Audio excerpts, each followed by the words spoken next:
हर बंदा यही मानता है कि ससुराल में आने वाली बहू सीधी सादी और शरीफ घर की हो, पर इस घर में जो बहू आई है वो खुद एक खतरनाक गैंगस्टर है। परिवार को ये बात पता ही नहीं है, तो वो नई बहू के साथ कैसा सलूक करेंगे, ताने मारेंगे और परेशान करेंगे। क्या तुझे खाना बनाना आता है? क्या डांस कर लेती है? गाना गा सकती है? घर का काम ढंग से करती है या नहीं? सवाल ही सवाल। इसी तंग करना को झेलो। इस घर की बहू सच में बता देती है कि मैं असल में कौन हूँ। एक बार सच मुंह से निकल जाए तो घर वाले उस सच को पचा नहीं पाते। इतना ही नहीं, उस बहू की वजह से पूरे खानदान पर बड़ा खतरा मंडराने लगता है। लेकिन इस बहू के साथ एक जबरदस्त मोड़ आता है जिसका किसी को अंदाजा भी नहीं था। यहीं से फिल्म की कहानी में तेजी आ जाती है। औरतों की जिंदगी में गुलामी कितनी है, ये फिल्म साफ साफ दिखाती है। तो वीडियो पूरा देखना मत भूलना। फिल्म की कहानी तो तुम खुद समझ जाओगे, इसलिए अगर पहली बार हमारे चैनल पर आए हो तो सब्सक्राइब करना मत भूलना और कमेंट बॉक्स में इमोजी डालकर बताओ कि तुम्हें कौन वाला किरदार पसंद आया। मैं समझ जाऊंगा कि कौन मेरे साथ है। फिल्म के शुरू के सीन में एक लड़का इधर उधर भागता फिरता है, बस इसलिए कि उसके घर वाले लव मैरिज के लिए हाँ नहीं कर रहे। अब हम उसे और उसकी बीवी को कैसे समझाएं कि खबर मिलते ही कि उसकी छोटी बहन की शादी कई साल बाद तय हुई है, वो और उसकी बीवी घर पहुंच चुके हैं। हाँ बिल्कुल, थनगाची अपनी शादी के लिए घर आई है, इसलिए वो घर से भाग गया और घर वालों के खिलाफ जाकर एक लड़की से शादी कर ली। वो लड़की और कोई नहीं सामंथा है। जब उनकी शादी हुई थी तब वो घर को साफ सुथरा नहीं रख पाते थे, तो अब भी वैसे ही है। चलो वैसे भी थनगाची की शादी में चलते हैं और सबको मनाते हैं। जैसे ही वो घर पहुंचा, थनगाची की शादी के लिए सब इंतजाम बढ़िया चल रहे थे। फिर सामंथा के पति का एक छोटा भाई है, वो उसी शहर में पुलिस में है, तो उसने आकर उन दोनों का वेलकम किया। उनके आते ही कोई उनसे मुंह तक नहीं लगाता था, क्योंकि उसने घर से भागकर शादी की थी। अब कौन सा मुंशियोड़ा वाला घर है। अगर वो आकर ये भी पूछे कि पापा क्या कर रहे हैं, तब भी वो इन दोनों से बात नहीं करता। लेकिन बाकी सब अपने बॉयफ्रेंड से नॉर्मल तरीके से बात कर रहे हैं। भले ही उसने घर से भागकर शादी की हो, पर अब तो वो घर आ गया है। इसे कटुना पोंटाडिया ने सेट किया होगा। उन्होंने कहा था, इसलिए अभी हमें उनका पीछा नहीं करना चाहिए। छोटी बहन की शादी निपटाने के बाद पापा वैसे ही हैं। सामंथा का पति घर का सबसे बड़ा बेटा था, तो अब पूरा परिवार उसे आया देखकर थोड़ा खुश है। उस लड़के के घर आने के बाद भी उसकी माँ के दिमाग में एक ही सवाल था कि दामाद कैसा है। क्योंकि लव मैरिज थी, सामंथा के बारे में उन्हें डिटेल में कुछ पता नहीं था।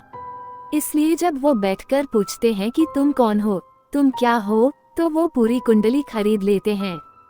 इसी वजह से सामंथा के माँ बाप नहीं हैं। वो अनाथालय में पले बड़े, खाना बनाना भी नहीं जानते, नहीं पता कि माँ बाप कहाँ के हैं, जात क्या है, गोत्र क्या है। ये सब जाने बिना ही प्यार हो गया और शादी कर ली। जब मैं कहती हूँ कि मैंने ये किया, तो जो लोग उनके घर में हैं उनके लिए ठीक है, जैसे मेरे बेटे ने जल्दी में शादी कर ली हो।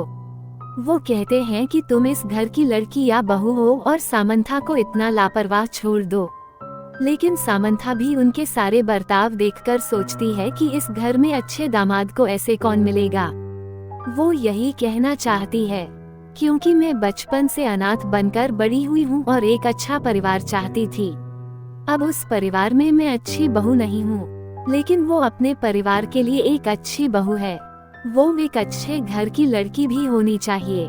सामी जानना चाहता है, सामी कुंबाटा को जानना चाहता है। उस घर में हर किसी को पता होना चाहिए कि किस टाइम किसे क्या चाहिए और उसी हिसाब से काम करना चाहिए। तो इस तरह सब कुछ जानते हुए भी वो एक अच्छे घर की लड़की है और उस घर के लोग पापा हैं। खैर चलो एक नजर डालते हैं और सामंथा पर भी। इस घर के लोगों की एक आदत है, सामी के लिए सुबह होते ही प्रार्थना करने का रिवाज है। सामंथा को कुछ भी पता नहीं चलता जब सामी तुलसी के पौधे को ऐसे झुकता है। कैसे सामी तुलसी के मॉडल को प्रणाम करता है और कैसे उसकी पूजा करता है। जब सास ससुर कहते हैं कि हम मंगल गाएंगे या करेंगे तो उसे कुछ पता नहीं होता। मंच पर सब लोग अपने साथ एक थाली लेकर जाते हैं और उसमें कुमकुम डालते हैं। लेकिन जब सामंथा ने अपनी थाली ढूंढी तो वो भूल गई और अपनी थाली बेडरूम में छिपा दी। फिर भी किसी तरह उसने मैनेज कर लिया। लेकिन सामंथा इस घर की सबसे बड़ी बहू होने के बावजूद भी उसने भागकर लव मैरिज की है। लेकिन सामंथा के पति का एक भाई है और पुलिस में नौकरी करता है। उसके लिए जो लोग पहले से ही इस घर में हैं, उन्होंने बुजुर्गों को देखकर शादी कर ली होगी। वो बहू भी अब इसी घर में है। सामंथा जो अभी आई है, अच्छा नाम कमाना चाहती है, लेकिन अब मेरे रहते हुए दूसरी बहू सब कुछ छोड़कर चली गई है, तो इससे पहले उसे इस घर को अपने कंट्रोल में रखना चाहिए था।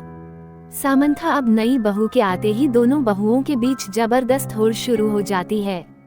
कौन अच्छी बहू है और कौन मैं अच्छी बहू हूँ। लेकिन दूसरा दामाद सामंथा के आने से पहले उस घर में किसे क्या चाहिए, पूजा कैसे करें, खाना कैसे बनाएं, वो ये देखने के लिए हर दिन ऐसा कर रहे हैं कि किसे क्या पसंद है। ये अच्छा है अगर ये अब अचानक बराबर हो जाए। नाम लेना हो तो छोड़ देंगे क्या। उन्हें पता नहीं है कि क्या करना है, क्योंकि वो अनाथालय में पले बड़े थे। तो आप इस परिवार में कैसा बर्ताव करते हो। स्वच्छ सामंथा को पता नहीं है कि पूजा कैसे की जाती है। लेकिन दूसरी बहू को एक पिता और माँ ने पाला। वो अच्छे तरीके से एक पारिवारिक औरत है जिसे एक अमीर परिवार का सपोर्ट मिला है। इसलिए सामंथा कैसे कह सकती है कि मैं एक अच्छा नाम कमाना चाहती हूँ। लेकिन इससे पहले ही दूसरे दामाद ने ये कहकर इनाम खरीद लिया कि मैं घर की सबसे अच्छी बहू हूँ। इसके अलावा सामंथा कुछ नहीं कर सकती। अगर हम रिड पर फैसला लेते हैं तो हमें अपना घुटना क्यों खरीदना चाहिए। हम किसे साबित करने जा रहे हैं। उसने शहर में अपनी दोस्त को बुलाया और थोड़ी बात की। वैसे भी मुझे खाना बनाना नहीं आता। तुम एक अच्छे कुक हो। मुझ पर चिल्लाओ और मैं चिल्लाऊंगा। मैं बहुत दिनों से चाहता था। मेरा एक अच्छा परिवार है। वैसे भी मैं इसके लिए एक अच्छा नाम पाना चाहता हूँ। ऐसा कहकर तुम अपने दोस्त से मदद मांगते हो, लेकिन मैं उनके दोस्त और अपने पति को नहीं छोड़ सकती। वो एक दिन के लिए भी उनसे अलग नहीं होंगे। वो कहते हैं कि मैं उसके लिए सब कुछ भी कर लूं, लेकिन वो उस तरह नहीं आ सकता। लेकिन सामंथा की भी यही भावना थी। मैंने तुम्हारे लिए क्या किया है। जब छोटी उम्र में हमारा अनाथ आश्रम आशिमाराम में था, मैं वही हूँ जो तुम्हारे लिए चॉकलेट खरीदता था। मैं वहाँ आऊँगा और तुम्हें जो भी मदद चाहिए होगी दूंगा। इसलिए तुमने कहा कि ठीक है, दोस्त का भी वहाँ आना। सामंथा की दोस्त जो शहर में आई थी, उसे घर पर रहने की इजाजत दिए बिना अकेली है। वो एक लॉज में रहते हैं। आप घर पर क्यों रहना चाहते हो और डाउट कौन और क्या कहता है। साथ ही अगर आप इस घर में लोगों का दिल भरना चाहते हो तो आपको इसे इस तरह पकाना होगा कि सभी को ये पसंद आए। लेकिन सामंथा को ठीक से खाना बनाना नहीं आता। उसने लॉज में ठहरे अपने दोस्त से एक सलाह पूछी और मैं यहाँ से तुम्हारे लिए खाना बनाऊंगा। तुम जाओ और इसे घर पर रखो और जैसे तुमने इसे पकाया है वैसा ही दिखाओ और सबको खिलाओ। ये कहते हुए कि स्वाद तुम्हें ठीक करना चाहिए, इस आइडिया के हिसाब से इसे एक टिफिन में पकाकर सामंथा के घर ले आए। उन्होंने भी सुबह जो पकाया उसे मार डाला और मैंने बड़ी मुश्किल से पकाया उन सभी परिवार के सदस्यों को। तुम ये कहकर कुछ हद तक ये साबित करने की कोशिश कर रहे हो कि मैं सारी पूजा मरम्मत करने के बाद एक अच्छे घर की औरत हूँ। एक दिन ऐसे ही बीत जाता है। सामंथा और उसकी सहेली ने ये देखने के लिए बाजार से सब्जियां खरीदी कि वो क्या पका सकती हैं। तभी अचानक बिना किसी रिश्ते के कोई इंसान सामंथा के पीछे पीछे चल दिया। कौन है ये? ऐसा कहना उनके लिए एक पहेली है। ठीक है, भले ही मैंने उसे इस तरह की जांच करने के लिए डाइवर्ट किया हो कि वो फॉलो है या नहीं, वो अभी भी सही सामंथा बैनर के साथ आ रहा है। फिर कोई किसी को फॉलो करता है और कंफर्म होते ही उसके पास जाकर बात करता है। योडा, तुम किसका पीछा कर रहे हो? ऐसा लगता है जैसे आपने इसे कहीं देखा है। तुम्हारा नाम झांसी है, ऐसा वो खुद कहते हैं और एक सवाल पूछते हैं। क्या आप झांसी के बारे में जानना चाहते हैं या नहीं? क्या आप जानते हैं कि मैं कौन हूँ? वो बहुत गुस्से में बात कर रहे हैं। नहीं, तुम्हारे पीछे से ये झांसी जैसी दिखती है। अगर तुम झांसी हो तो सहमत हूँ। पूछे जाने पर मैं किसी भी बात पर झल्लाता नहीं हूँ। मैं कोई समस्या पैदा नहीं करूँगा। अनुशासन सम्मान का पालन नहीं करता। इसके बाद मैं वापस आ गया। तुम ये कहकर मुझे डरा रहे हो कि तुम्हारी मौत का कारण मैं हूँ। तो ये एक हर्षा कितना बात कर रहा है।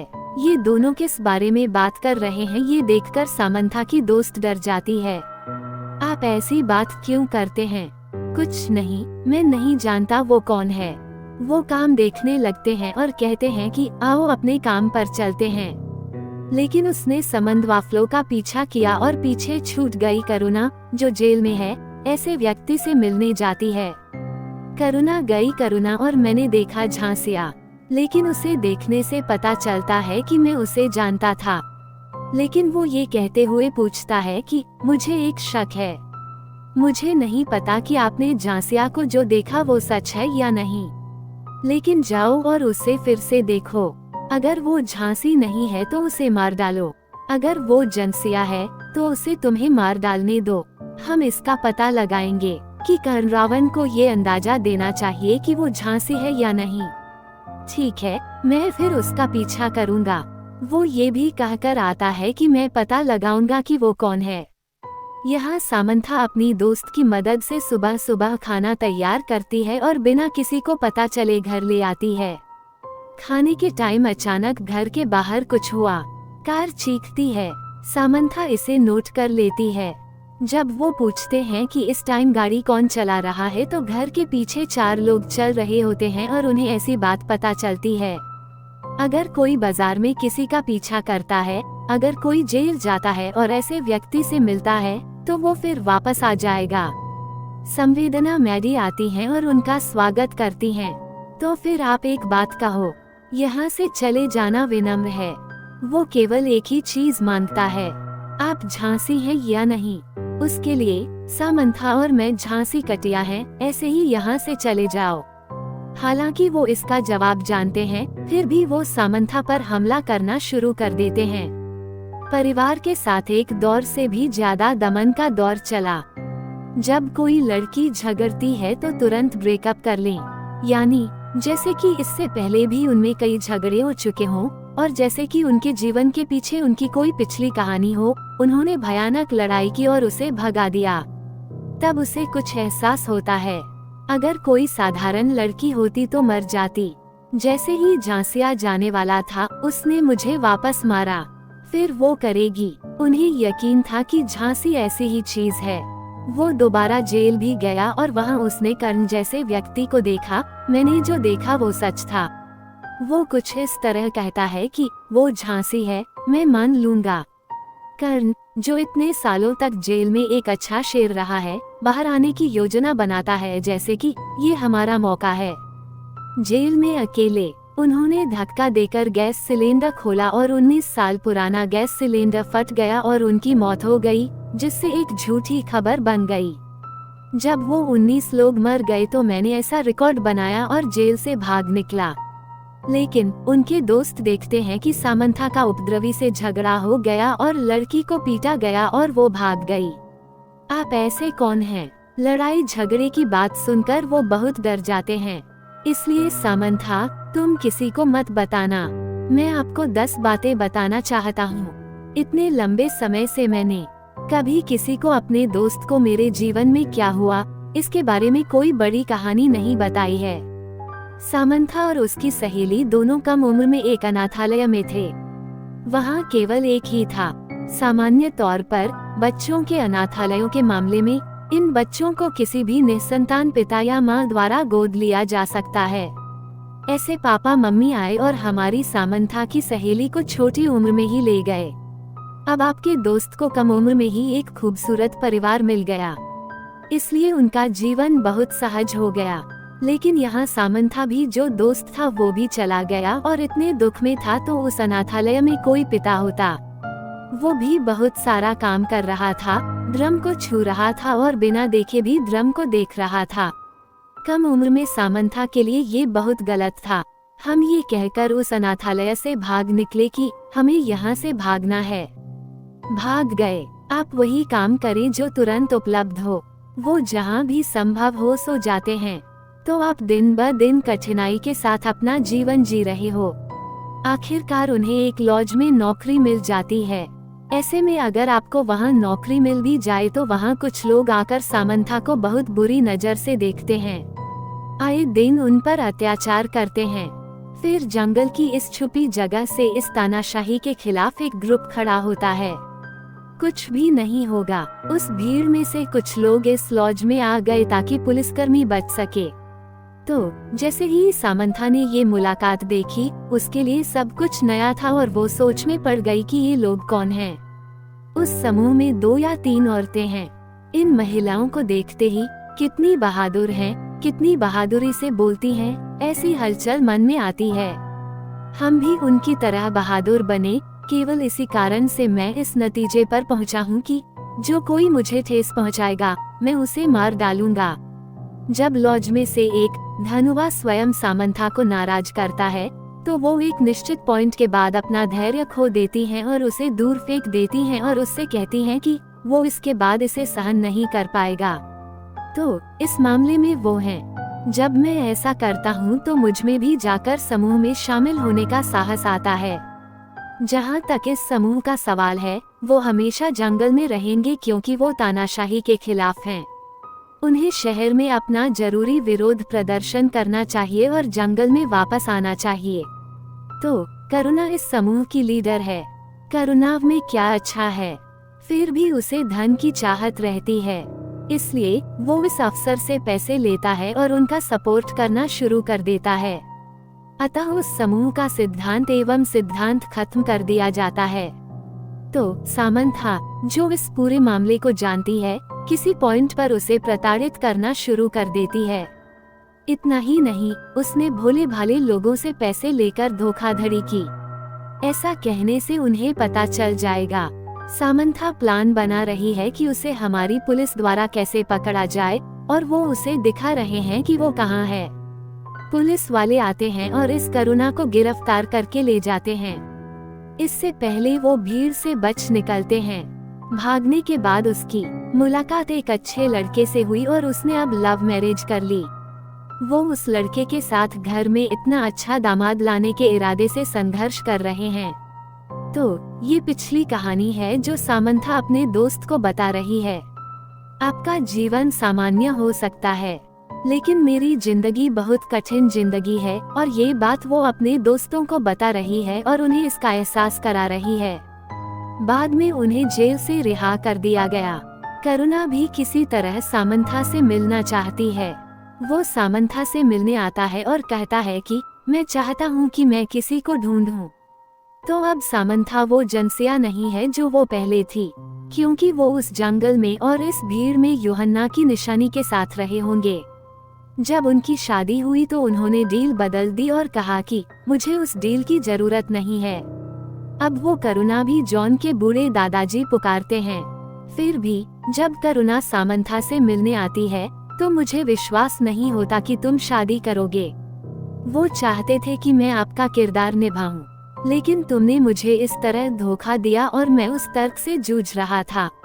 मैंने आपको बचाया। मैं वही हूँ जिसने तुम्हें सुकेंद्राम दिया था। वो मुझे अच्छी जिंदगी देने की बात कर रहे थे। थोड़ी देर के लिए करुण को सामंथा पर छोड़ दो। तुमने जो कुछ किया उसके लिए मैंने तुम्हें क्षमा कर दिया है। अब मैं शादीशुदा हूँ, मेरा एक परिवार है। सामंथा भी मुझसे अपना जीवन इसी तरह जीने की भीख मांग रही है। करुणा कहती है, ठीक है, अमीर बन जाओ, अपना जीवन जैसा चाहो जियो, और करुणा चली जाती है। क्या है, भले ही करुणा ऊपरी तौर पर हार मान ले, लेकिन उसके पास ये जानने का एक तरीका है कि अंदर क्या है। क्योंकि जब वो जंगल में होगा तो झांसी उसे बहुत गलत नजर से देखेगी। वो अब वैसे ही दिख रहे हैं। इतना ही नहीं सामंथा, मैं झांसी हूँ, मैं भाड़े का सैनिक था। मेरे जीवन में यही हुआ। घर और उनके पतियों को कोई नहीं जानता। करुणा पान ने मुझे ये कहकर धमकी भी, घर और उनके पतियों को कोई नहीं जानता। करुणा पान ने मुझे ये कहकर धमकी भी दी थी कि मैं इस बात के बारे में तेरे परिवार को बता दूंगी। उनके घर में जो छोटी बहन अपने पापा को देखने आई है उसकी शादी चल रही है। उस वक्त मैंने सामंथा से ये बात कही। अंकल घर पर आए और सामंथा बहुत डर गई थी। आदेश और इज्जत के लिए मेरे साथ चल, इससे कोई फर्क नहीं पड़ता कि तू शादी कर रही है, मेरे साथ चल। इतना ही नहीं, अगर तू ऐसे नहीं आई तो मैं सबको बता दूंगा कि तू कौन है। उन्होंने कहा कि तुझे इस घर से बाहर निकल जाना चाहिए और खूब तंग किया। किसी टाइम मेरी शादी हो गई। ये मेरा परिवार है, भले ही वो ऐसा वैसा कहते हों, मुझे नहीं पता कि वो काला लड़का क्या पूछ रहा है। खैर कोई बात नहीं, मैं तुझे टाइम दूंगा। अगर तू मेरे कहे टाइम तक मेरे पास नहीं आई तो मैं इस घर में सबको नहीं मार डालूंगा। उसने मुझे धमकाते हुए कहा कि मैं उन सबको मारकर तुझे भी अपने साथ ले जाऊंगा। एक हद से ज्यादा, दिन ब दिन ये बहुत ज्यादा हो गया है। खैर कोई दूसरा रास्ता नहीं है। वैसे भी हम कौन हैं? कोई भाई और कोई पुलिस वाला ऐसा नहीं होगा जो इस बात से सहमत हो कि ये बात कही जानी चाहिए। सभी लोग उसके पास जाते हैं और सच बता देते हैं। काश मैं भी ऐसा ही भाड़े का आदमी होता। करुणा उस भाड़े की फौज में एक बड़ा लीडर थी। वो जेल से भाग गई और वो ऐसे सबूत लेकर भागी थी कि उसकी मौत हो गई। वो जिंदा है। सामंथा पुलिस वाले भाई को सब कुछ बताती है कि उसे किसी भी तरह गिरफ्तार किया जाना चाहिए। कुछ टाइम पहले ये सिर्फ उसका पति ही था जिसने उसे ऐसा दिखने के लिए कहा था। भले ही वो हल्का बच्चा हो, इससे कोई फर्क नहीं पड़ता। अगर तुम प्लान बनाते तो कर्ण की जेल में एक छोटी सी दुर्घटना में मौत हो जाती, इसलिए वो एक कीर्तिमान बनाकर वहाँ से भाग जाता।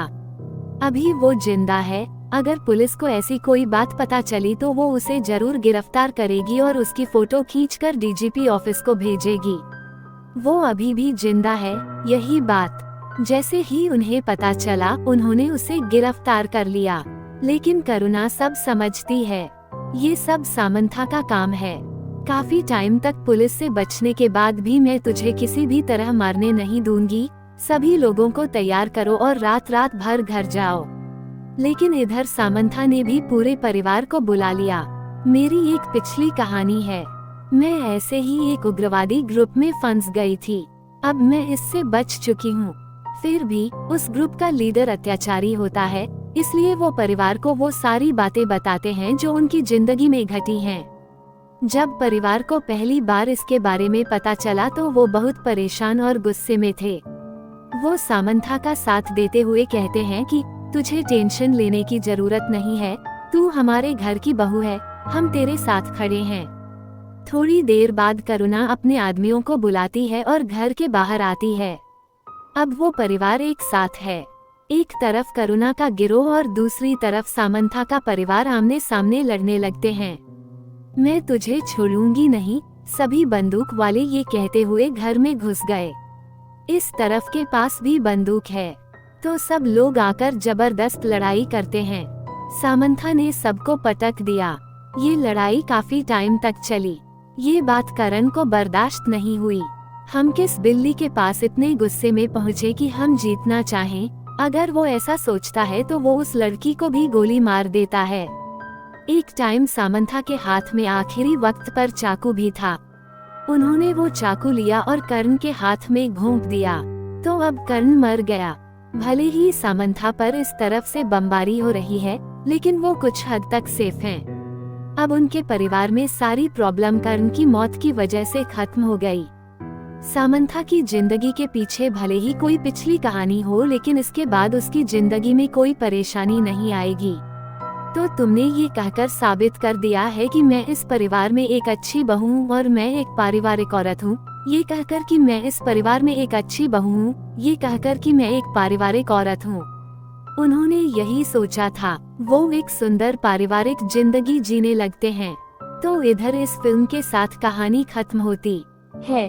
जो भी इस वीडियो को अंत तक देखे, प्लीज कमेंट करके बताओ कि ये सुपर है, क्योंकि तुम्हारा एक छोटा सा कमेंट भी मुझे बहुत बड़ा सपोर्ट देगा। हालांकि इस फिल्म की कहानी साधारण है, लेकिन औरतों के साथ होने वाली गुलामी भी एक लड़कियां भले ही अनाथ हों लेकिन उनके जीवन में कई परेशानियां होती हैं। तो एक औरत ने साफ तौर पर कहा होगा कि वो किस तरह की प्रॉब्लम झेल रही हैं। तो पक्का एक ऐसी फिल्म जिसे हर किसी को देखना चाहिए। अगर तुम्हें 100 आवर गोल्ड जैसी फिल्म की समीक्षा पसंद है तो हमारे चैनल को सब्सक्राइब करना मत भूलना।